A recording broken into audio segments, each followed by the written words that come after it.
Hi, this is Parthapatim Sinha, legal intern in Lexis and Company. Today I will be talking about a topic called cyberstalking. Cyberstalking is one of the most important cybercrime. Stalking, I'll talk about stalking. Stalking mostly happened against women only. Cyberstalking. Cyberstalking is nothing but online harassment or threatening the victim for sexual purposes or misuse them. There is no legal definition of cyberstalking, but it is actually cyberstalking actually a harass obviously. Now I'm to talk about three types of cyberstalking. There are three kinds of cyberstalking. They are email stalking, computer stalking, and internet stalking. First, I want to talk about email stalking.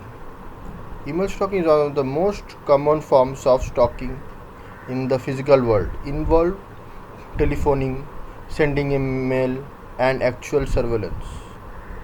Cyber stalking, which can make many forms, unsolicited email, is one of the most common forms of harassment, including hate, obscene, or threatening email.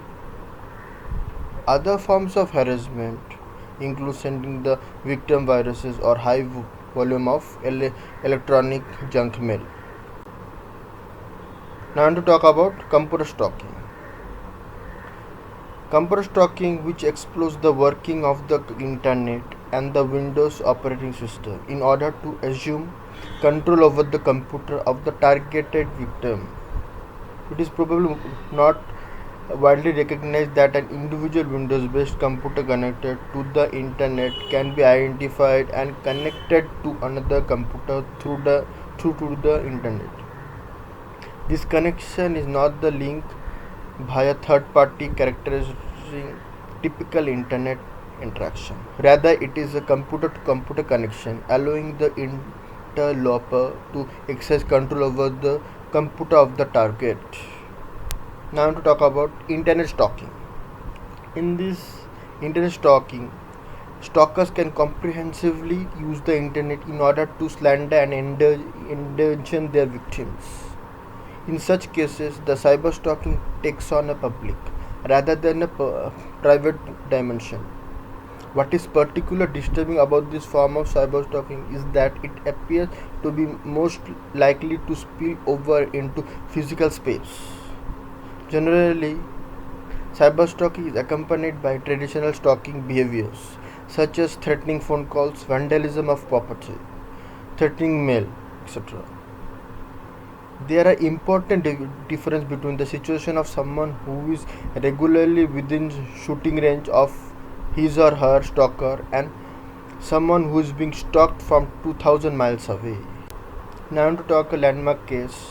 The case is Manish Khaturiya case. It was first reported case of cyber stalking in India, and the reason for 2008 amendment of the IT Act, the Manish Khaturiya case involved the stalking of a woman named Ritu Kohli. Khaturiya followed Kohli on a chat website, abused her by using obscene language, and then disseminated her telephone number to various people. Later, he began using Kohli's identity to chat on the website.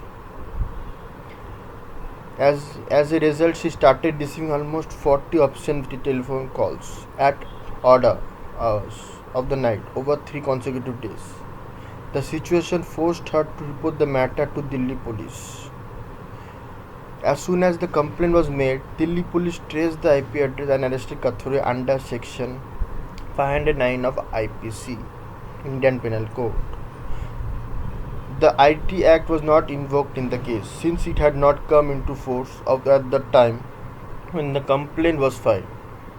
When there is no record of any subsequent proceeding, this case made Indian legislature wake up to the need for legislation to address cyber stalking. It was only in 2000 then that section 66A was introduced.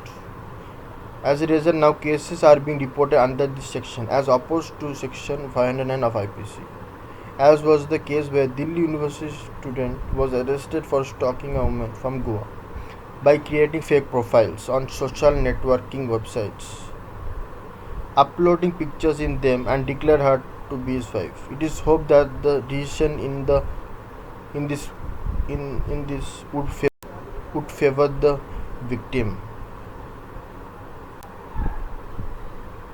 So thank you.